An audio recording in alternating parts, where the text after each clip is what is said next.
We have massive Ja Morant trade updates to discuss coming from Shams Charania and others, and how the Toronto Raptors are linked in very interesting ways, as the start of the season has led a lot of Raptors fans to call for changes at the point guard position and want Bobby Webster to make one or two more moves to take advantage of what we have seen as a really dynamic trio out there on the wings in RJ Barrett, Scottie Barnes, and Brandon Ingram, and heck, you can even add Colin Murray-Boyles to that mix. And people want to maximize what we have going at the point guard position that has fairly been disappointing so far to start off this year, at least specifically Immanuel Quickley. But what the heck is going on? Because Ja Morant has been a name that's been linked to the Toronto Raptors multiple times over the course of the past couple seasons. And why are these circulating? Why are these picking up here right now? Well, we all know the stuff that came out because we played the Memphis Grizzlies this weekend, as the Memphis Grizzlies star Ja Morant was suspended for one game due for contact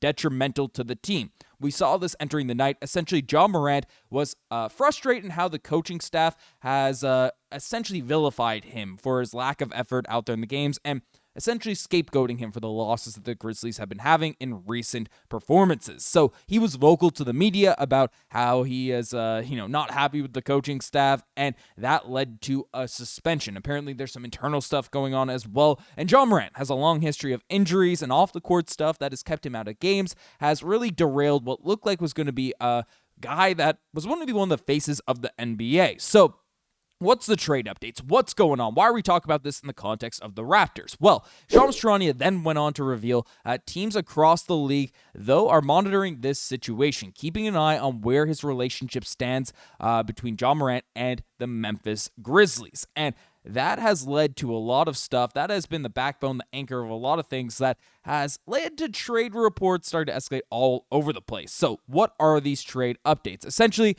Ja Morant would not have a robust market, apparently, if a potential trade the Grizzlies wanted to move him, according to Brendan McMahon. So that is interesting out there on the Hoop Collective podcast. Apparently, there isn't a massive trade market there for Ja Morant, so he's a guy that would be gettable out there via trade without having to give up a treasure trove of assets. So that's a report that was revealed in this situation. And then we also saw that Ja Morant now has a 15% chance of being traded, up for 5% chance before he was called out the coach last night. So the odds markets, they are shifting, they are adjusting in regards to Ja Morant getting traded, and the Raptors have been tied to the situation beyond all the stuff we're going to talk about with Immanuel Quickley and all these discussions. But the Toronto Raptors this summer were named the favorites to land Ja Morant being in a trade. So Bovada put out these odds, and Ja Morant's next team, the Toronto Raptors, were at the top of the list, beating out the Sacramento Kings, Brooklyn Nets, and Miami Heat. So what's going on? Would this make sense? What is this whole situation? Why are Raptors fans pushing for this or pushing against this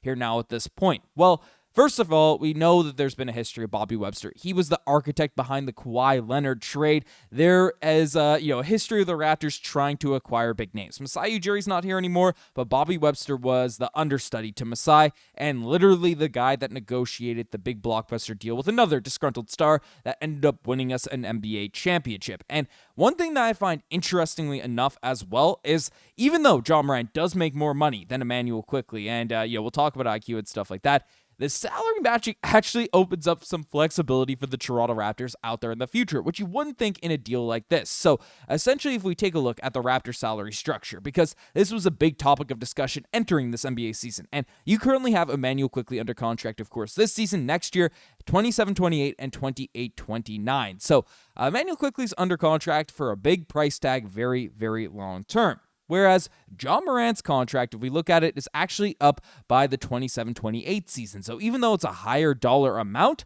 you end up getting a bit more free agent flexibility if things kind of blow up in your face which there is a legitimate possibility that's happening with this team, as we've seen the roller coaster at the start of the season. So you do add in a year of financial flexibility. So that has led a lot of people to pitch trades and stuff, and this is one that is going pretty viral out there on these trade machines and stuff. So essentially, people are pitching trading Immanuel Quickley, Ochai Agbaji, 1 first-round pick this year, and then 4 seconds. So you see all those draft picks? Those are 4 second-round picks, which we are less worried about than those first. But you are giving up a first-round pick this season, which of course could blow up in your face, to acquire Ja Morant. And yes, this would be a big risk, because Ja Morant this season there's a reason he's out there on the block. Sure, statistically, it's not horrible. 21 points per game, 7 assists, 3.3 rebounds, but shooting 15% from the three-point line, 25% of corner threes, 26 years old, and statistically has been on a downward trend over the past few seasons, and has doubled some injuries, doubled a lot of stuff over the course of his playing career. Only playing 9 games in the 23-24 season, 24-25, dealing with some injuries as well and stuff, but this year, the shooting has really fallen off a cliff, which has some people disappointed. But we looked at the guy during, the 21-22 season, 22-23 season. He was a legit All-NBA guy and a guy that, frankly, a lot of people predicted to be one of the faces of the NBA. Averaging, 21-22, 27 points per night, 6.7 assists, 5.7 rebounds, and led those Memphis Grizzlies to winning seasons. They were making runs out there in the Western Conference.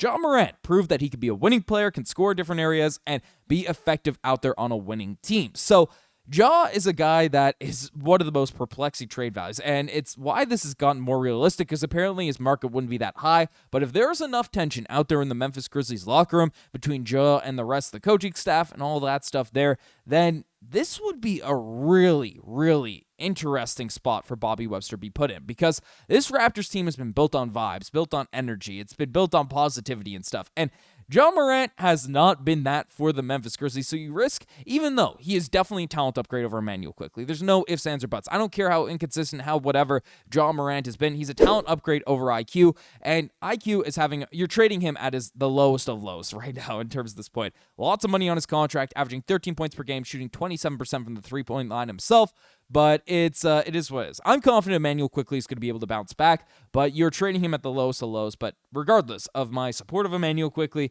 Ja Morant is a significant talent upgrade. That is what it is.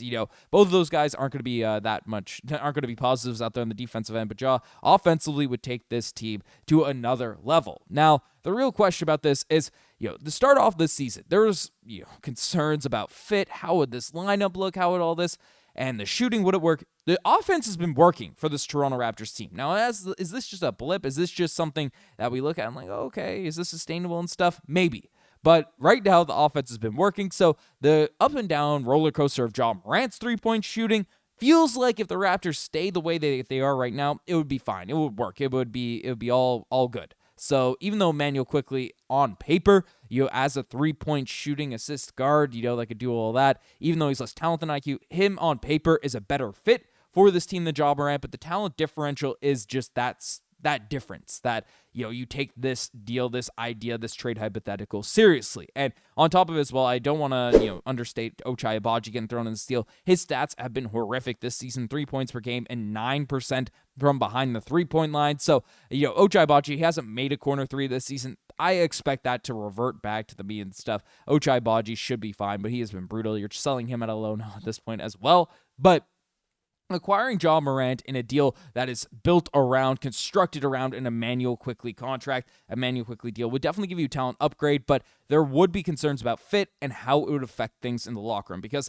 even though Immanuel Quickley is struggling right now, he's still been a voice out there for this team, and that can't be understated. We saw how negative attitudes and stuff, rifts out there in the locker room affected this team just 2-3 seasons ago. So this, dealing with Immanuel Quickley, again, if he continues to play poorly, you don't really have a choice at that point. But with this contract, you might not be able to get him away with any talent coming back. But that is what it is. That is something that you have to take into account. You have to take into account the injury situation with Ja Morant, the off-the-court issues. Now, in Canada, maybe things will be different than in Memphis. Who really knows? With the Raptors organization being a little more tight-knit than the Grizzlies organization has been in the past. So those are all things and stuff to factor in. So we shall see if this deal actually ends up gaining some steam, gaining some actual fire. If Bobby Webster's willing to pull the trigger on one of these moves. Again, I definitely wouldn't do this if it's a Jakob Poeltl and Immanuel Quickley in those deals. I know people are low on Jakob Poeltl right now, but our center depth would just be